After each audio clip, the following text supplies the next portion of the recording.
A lot of things are going to shift in 2025, right? I don't get excited when the market moves, right? Because that's emotions. Excitement leads away the mind. It's just cycles. That's all you're looking at anytime. It can go up to 100, it can come back down to 75.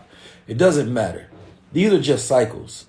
And in order to not get caught up in the emotions, and this goes into life, and this goes into finance, whether it's cryptocurrency or not, is to zoom out, right? Most people get caught up in the journey of crypto, right, versus the long-term vision of it. The long-term vision, it was always going to get to this point. It may get to 1 million one day, 300,000 one day. Who knows? But if you're caught in the daily peaks and valleys of it, then you're not making the right decisions. Traders operate off different time frames. Some people have 1 minute time frames. Some people have 15 seconds. They get in and out of a trade, right? Some people have 1 day time frames. And each time frame, you're zooming out. And the cycle that you're zooming out from changes. Some people look at it from 6 months. Some people look at it from a year. Some people look at it from 5 years. So if you are a person like myself that studies from a long-term time frame, I look at 5 to 10 to 20-year shifts. So a lot of times when I'm talking about things, I'm speaking in 5 to 10-year cycles. So if you're looking at what's happening on the daily, you're going to miss it. Like, wait a minute. What is Key talking about? I don't see that happening. Then you see some other news. No, Key's not right. But if you was to zoom out 5 years, oh, I get what he's saying. It's not when he said this in 2015, he was talking about what's going to happen in 2020. Then when he's talking about in 2020, he's telling you everything that's going to happen in 2025 and how you can take advantage and invest now and prepare yourself now so when that time comes around. So this is something that I want you all to understand. You have to think about when you listen to people, what time frame are they teaching from and viewing from? Everybody speaks and thinks from a different time frame, right? When a person is in survival, they most likely are speaking from either a day-to-day or week-to-week time frame, which is also the level of vision and level of understanding and perception that they have. So if you go to the hood, people are talking about, and it's the same thing with looking forward and looking backwards, right? So they talk about things that have happened in the past, right? And then they're only making decisions a week or 2 weeks out. And then for some people who are in extreme dire situations, they're literally just on a day-to-day time frame, right? Survival mentality. But when you are operating with individuals of a higher caliber, and oftentimes the more money a person makes, the larger their view and their time frame zooms out. So now there are people who, go be talking to you from a 10-year. You're speaking to people of wealth, they may be talking in 10 years. So now when you listen to them, you're listening to a person speaking literally in and or towards the future. So you have to learn how to adjust your settings. You know what I'm saying? Adjust your settings to understand that everybody speaks differently. Now you have to ask yourself, what is the way you think when you judge things?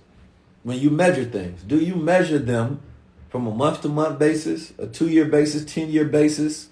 Now, a lot of y'all may want to think you're thinking future forward, but most people are thinking month-to-month, right?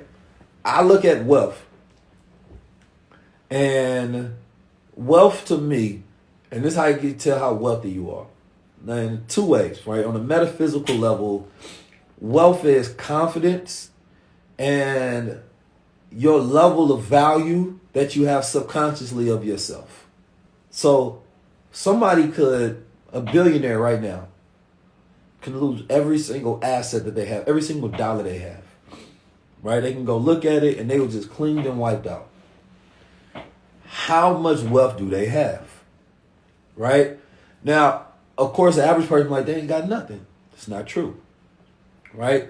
Because their wealth is going to be directly correlated with how they feel about themselves and what they know, right? Then, of course, who they know.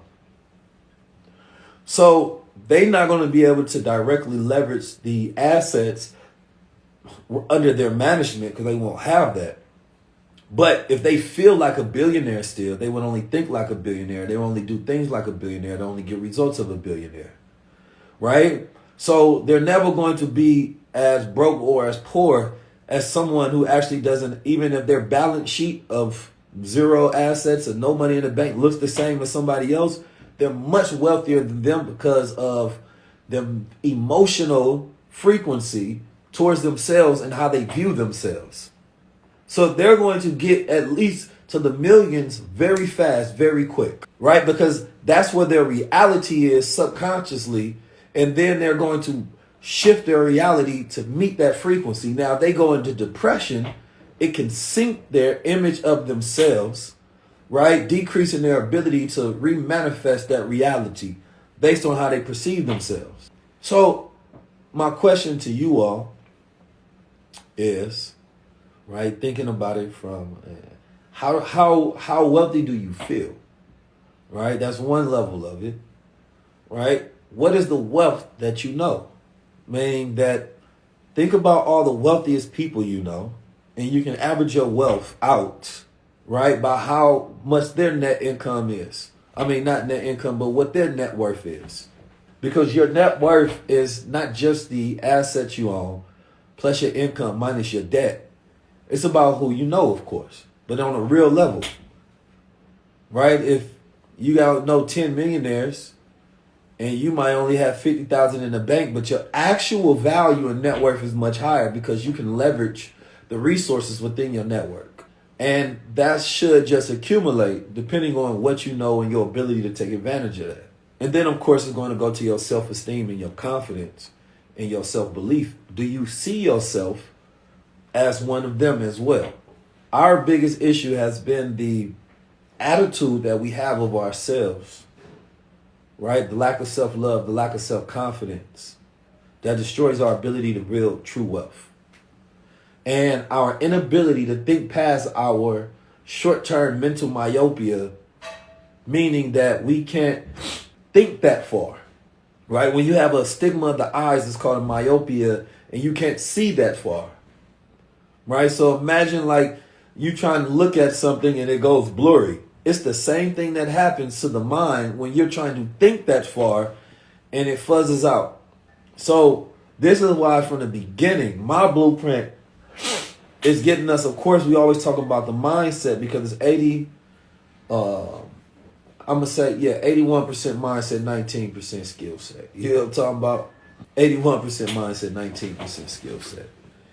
You know, it's all about the way that you feel and the way that you think. So in days like this, you need to readjust your settings, right? It's 11:11. Readjust your settings on how you feel, right? How you see, how you perceive yourself, and how that affects the world around you. That's one of the biggest keys on these days. We have entered a new shift into the age of Aquarius. New systems are supposed to die and fade out. I spoke about it in my video, and I posted it on my stories on how when Obama came in, when Donald Trump came in 95, when the internet came in, these were moments of paradigm shifts that most people did not pay attention to. Anytime something happens on a global scale, we enter a new timeline. Anytime that happens, because global consciousness shifts reality, and then it changes the cycles and patterns of behavior, right? Which changes our patterns of what we produce. And there's so much that just changed with this new Donald Trump presidency that I have to break down, right, in the coming weeks. Because, I mean, it's a lot that has happened. And I mean on deep layered levels, not just surface levels.